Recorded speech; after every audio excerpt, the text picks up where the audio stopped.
आज मैं आपका खंड सेकंड शुरू करवा रही हूँ।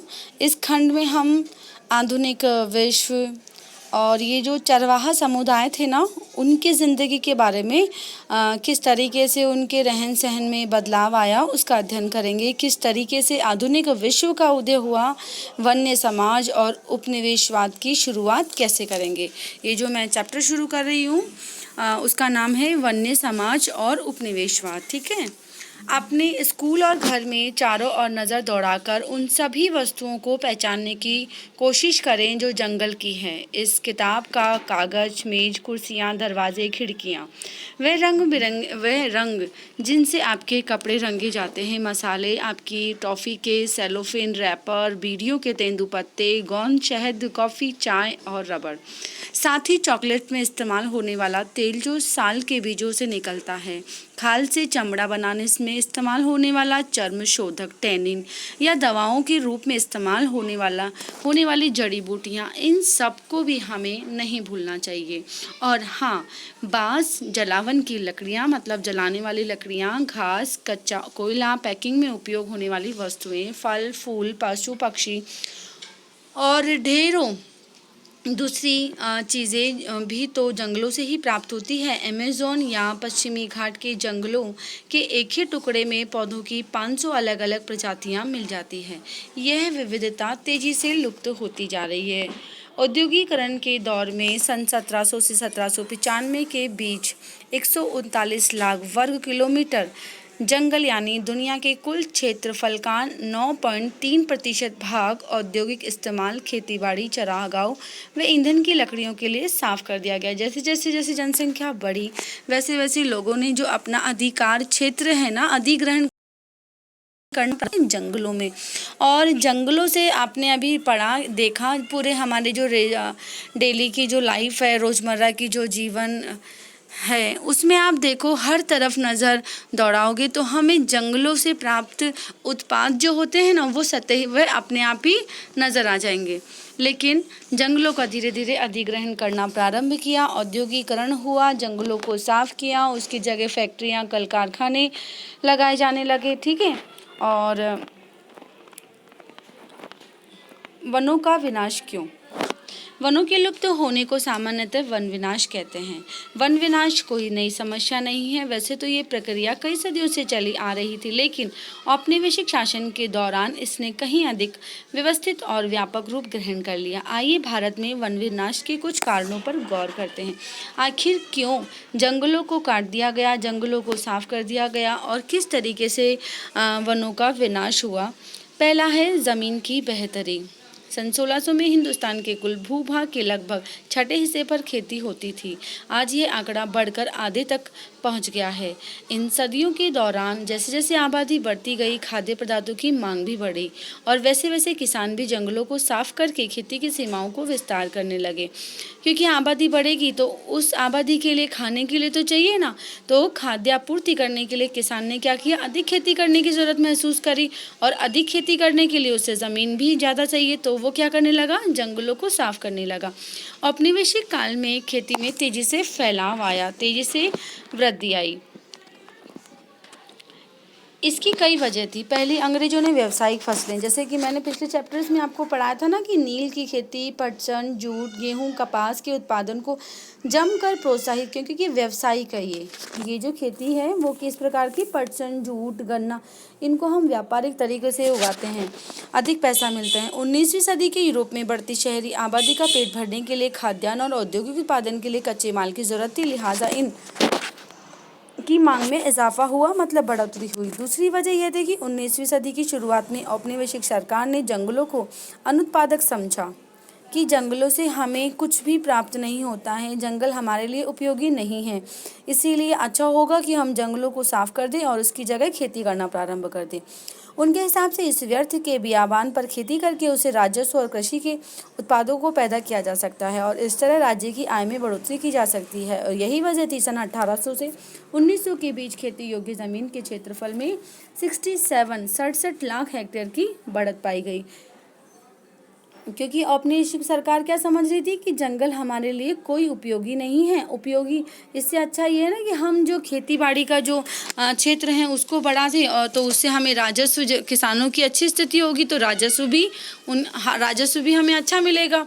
और इस तरीके से हमें क्या करना चाहिए कि इन जंगलों को साफ कर देना चाहिए और उसकी जगह खेती को प्रोत्साहन दिया जाना चाहिए। और इसी के परिणाम स्वरूप 67 लाख हेक्टेयर की बढ़त हुई। खेती के विस्तार को हम विकास का सूचक मानते हैं, लेकिन हमें यह नहीं भूलना चाहिए कि ज़मीन को जोतने के पहले जंगलों की कटाई करनी पड़ती है। एक पढ़ी थी ना हमने, झूम खेती पढ़ी थी ना पिछले चैप्टर के अंदर, जंगलों को साफ करके फिर वहाँ पर खेती की जाती थी। पटरी पर स्लीपर, जो रेल की पटरियाँ होती है ना उनके बीच में लकड़ी के फंटे काम आते हैं, तख्ते, ठीक है। स्लीपर, रेल की पटरी के आर पार लगे लकड़ी की तख्ते जो पटरियों को उनकी जगह पर रोके रखते हैं।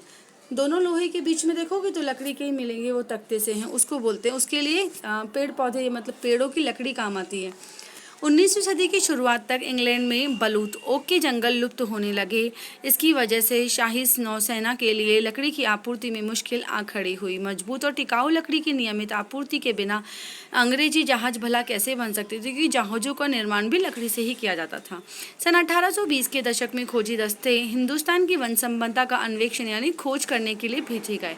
एक दशक के भीतर बड़े पैमाने पर पेड़ काटे जाने लगे और भारी मात्रा में लकड़ी का हिंदुस्तान से निर्यात होने लगा। निर्यात मतलब बेचा जाने लगा।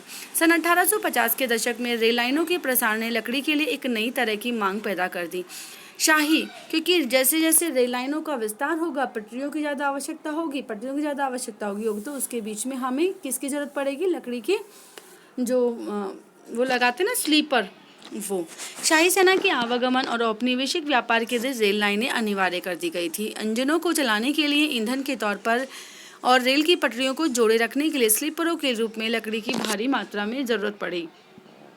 1 मील लंबी रेल की पटरी के लिए 1760 से 2000 स्लीपरों की आवश्यकता पड़ती थी। भारत में रेल लाइनों का जाल 1860 के दशक में तेजी से फैला। 1890 तक लगभग 25,500 किलोमीटर लंबी रेल लाइनें बिछाई जा चुकी थी। 1946 में इन लाइनों की लंबाई कितनी हो गई, 7,65,000 किलोमीटर तक बढ़ चुकी थी। रेल लाइनों के प्रसार के साथ साथ बड़ी तादाद में पेड़ भी काटे गए।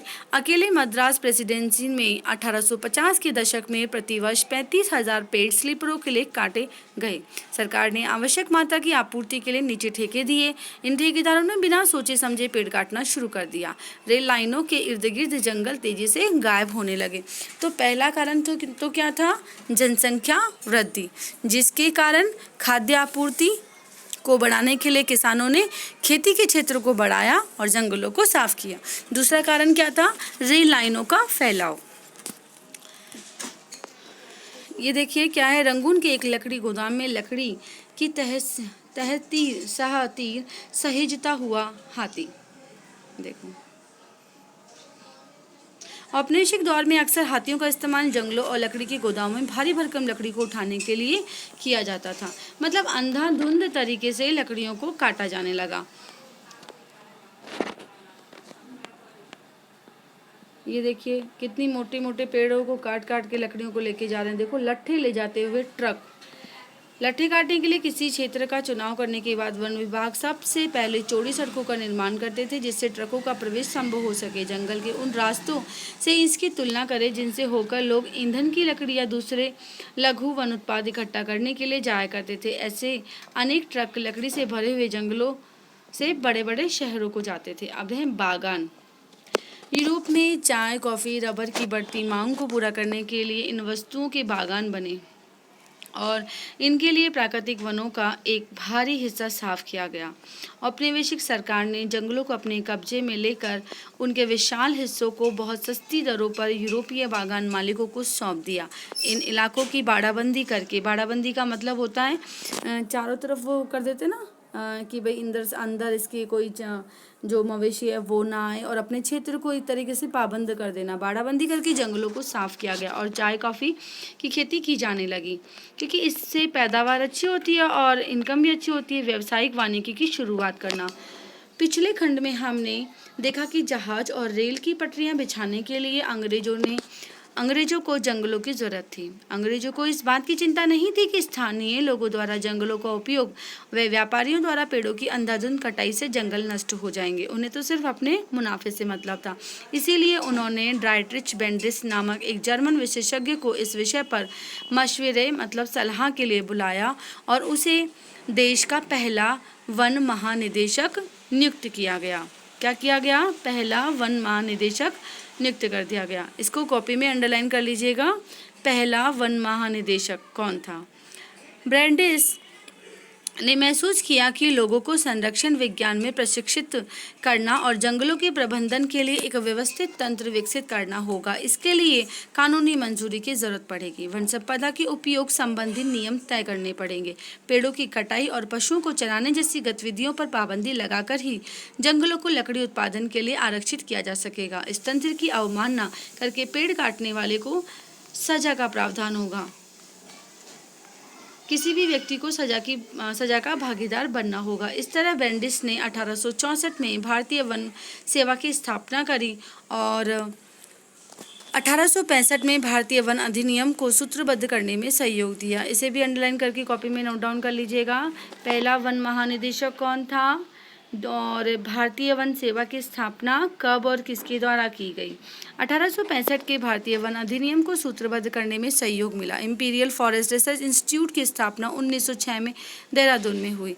यहाँ जिस पद्धति की शिक्षा दी जाती थी उसे वैज्ञानिक वानिकी साइंटिफिक फॉरेस्ट्री कहा गया, लेकिन आज पारिस्थितिकी विशेषज्ञों सहित ज़्यादातर लोग मानते हैं कि यह पद्धति कतई वैज्ञानिक नहीं है। वैज्ञानिक वानिकी के नाम पर विविध प्रजाति वाले प्राकृतिक वनों को काट डाला गया। इनकी जगह सीधी पंक्ति में एक ही किस्म के पेड़ लगा दिए गए। उसे बागान कहा जाता है। वन विभाग के अधिकारियों ने जंगलों का सर्वेक्षण किया, विभिन्न किस्म के पेड़ों वाले क्षेत्र की नापजोख की और वन प्रबंधन की नई योजनाएं बनाई। उन्होंने यह भी तय किया कि बागान का कितना क्षेत्र प्रतिवर्ष काटा जाएगा। कटाई के बाद खाली जमीन पर पुनः पेड़ लगाए जाने थे ताकि कुछ ही वर्षों में यह क्षेत्र पुनः कटाई के लिए तैयार हो जाए। 1865 में वन